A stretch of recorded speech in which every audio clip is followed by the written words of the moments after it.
जब भी plastic surgery में कॉस्मेटिक सर्जरी की बात आती है तो अक्सर weight loss, fat loss, inch loss या बॉडी कंटूरिंग की बात होती है। लेकिन एक बहुत ही इंपॉर्टेंट सब कैटेगरी है ऐसे पेशेंट्स की जो कि लीन होते हैं, पतले होते हैं और जो फैट गेन करना चाहते हैं। और आज के इस वीडियो में हम इस टॉपिक पे डिस्कस करेंगे। हाय, मैं हूं डॉक्टर साहिल नियाजी। मैं SB एस्थेटिक्स गुरुग्राम में एक प्लास्टिक सर्जन हूँ। तो जब भी फैट लॉस या फैट गेन की बारी आती है तो इसमें बहुत सारे फैक्टर्स होते हैं। ज़्यादातर हम केसेस देखते हैं जिसमें हमारे पास पेशेंट्स आते हैं फैट लॉस की क्वेरी के साथ या फिर इंच लॉस की क्वेरी के साथ। लेकिन अक्सर कुछ पेशेंट्स आते हैं जिनकी बॉडी में फैट परसेंटेज ऑलरेडी बहुत ही कम होता है और इनकी मेजर क्वेरीज होती हैं फैट से लेके बॉडी इन्हांसमेंट के लिए। इनको लगता है कि इनका फेस ज़्यादा एजेड लगता है, ये अनहेल्दी लगते हैं या फिर कुछ पर्टिकुलर एरियाज़ हैं बॉडी में जिनको ये इन्हांस करना चाहते हैं। ये सब डिस्कस करने से पहले हम ये जानते हैं कि फैट ग्राफ्टिंग आखिर होता क्या है। फैट ग्राफ्टिंग में बेसिकली हम आपके बॉडी को एज अ रिसोर्स यूज़ करते हैं, हेल्दी फैट को हार्वेस्ट करते हैं, उसे क्लीन करते हैं, प्रोसेस करते हैं और साइज़ के अकॉर्डिंगली अलग अलग जगह पे इंजेक्ट करते हैं और उस एरिया को इन्हांस करते हैं।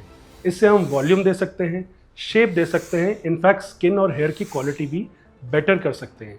क्योंकि फैट में बहुत सारे कंपोनेंट्स होते हैं, जैसे कि मिली फैट, उससे छोटा होता है माइक्रो फैट या नैनो फैट, एंड साथ में SVF यानी स्ट्रोमर वैस्कुलर फ्रैक्शन। जब भी लीन लोगों में या फिर अदरवाइज भी फैट ग्राफ्टिंग की बात होती है तो इसमें majorly micro and milli fat की बात होती है। सो अगर हम बात करें लीन या पतले लोगों की तो इसमें मेन कॉज क्या होता है? देखिए, सबसे पहले इंपॉर्टेंट है genetics.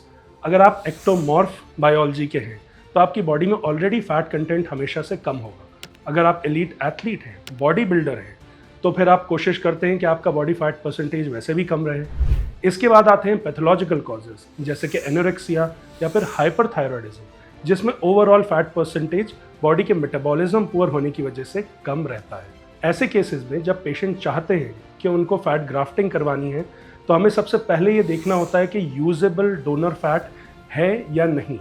Usually lower abdomen, inner thigh या लव हैंडल्स में एक्सेस फैट हमें थोड़ा मिल जाता है, जिससे हम सक्सेसफुल फैट ग्राफ्टिंग कर सकते हैं। लेकिन अगर एक्सपेक्टेशंस हैं लार्ज वॉल्यूम फैट ग्राफ्टिंग की तो ऐसे केसेस में सिचुएशन बदल जाती है। सबसे इंपॉर्टेंट इंडिकेशंस लीन लोगों में फैट ग्राफ्टिंग के होते हैं। नंबर 1, फेस, हॉलो आइज, धंसे हुए चीक या फिर ओवरऑल कंटूर जो है वो संकन सा लगता है, जिससे एक स्केलेटल लुक आता है, एक अनहेल्दी या सिक लुक आता है, एंड पेशेंट्स चाहते हैं कि उनका एक हेल्दी लुक रहे। उसके बाद आते हैं बॉडी इन्हांसमेंट्स। फीमेल्स की अगर बात करें तो इसमें होता है breast enhancement, hip dip fat grafting या फिर बटक्स को इन्हांस करना। और वहीं अगर हम मेल्स की बात करें तो उसमें मसल का ओवरऑल लुक इन्हांस करना, जैसे कि चेस्ट मसल्स, आर्म्स या बाइसेप्स। ये किसी की भी डिज़ायर हो सकती है। सो लीन लोगों में हम फैट ग्राफ्टिंग कैसे करते हैं? सो देखिए, जब भी वॉल्यूम कम है तो हम उसको हार्वेस्ट कर सकते हैं। अगर थोड़ा वॉल्यूम रिक्वायर्ड है, जैसे कि फेस के केस में या कोई स्पेसिफिक एरिया है, तो ऐसे केसेस में हम इजीली फैट ग्राफ्टिंग कर सकते हैं, फैट को हार्वेस्ट करके लोअर एब्डोमेन से या साइड फ्लैंक से या इनर थाइस से। लेकिन अगर वॉल्यूम रिक्वायरमेंट ज़्यादा है सो ऐसे केसेस में हम पेशेंट को समझाते हैं कि बहुत ज़रूरी है कंसिडर करना कि एक रियलिस्टिक एक्सपेक्टेशन हो, और दूसरी बात मल्टीपल सेशंस की रिक्वायरमेंट। इसके साथ साथ ज़रूरी है एक प्रॉपर असेसमेंट, जिसमें सबसे पहले हम देखते हैं कि उनके हार्मोनल लेवल्स ठीक हैं कि नहीं, कोई और मेटाबॉलिक कंडीशन तो अंडरलाइंग नहीं है, एंड उनका ओवरऑल लाइफस्टाइल क्या है। लाइफस्टाइल को इम्प्रूव करना बहुत ही ज़्यादा ज़रूरी है। अगर हम फैट ग्राफ्टिंग करते हैं एंड उसके बावजूद भी पुअर लाइफस्टाइल रहता है, जैसे कि processed food, poor sleep, stress, smoking, तो ऐसे केस में फैट जो है वो टिकता नहीं है, ना आपके रिजल्ट्स ख़राब हो सकते हैं। अब अगर लीन लोगों में फैट ग्राफ्टिंग ऑप्शन बिल्कुल ही नहीं है फॉर एनी पर्टिकुलर रीज़न या उनकी रिक्वायरमेंट ज़्यादा है, तो ऐसे केसेस में ऑप्शंस क्या होते हैं? अगर हम नॉन सर्जिकल ऑप्शंस की बात करें तो इसमें आते हैं फेस के केस में, इनफैक्ट बॉडी के केस में भी इंजेक्टेबल फिलर्स। उसके बाद अगर और भी रिक्वायरमेंट है या कुछ स्पेसिफिक रिक्वायरमेंट है सो ऐसे केसेस में हम इम्प्लांट्स का भी यूज़ कर सकते हैं, जो कि फेस को, बॉडी को, जैसे कि ब्रेस्ट, बटक, बाइसेप्स, चेस्ट, इन सबको इंडिविजुअली इन्हांस कर सकते हैं।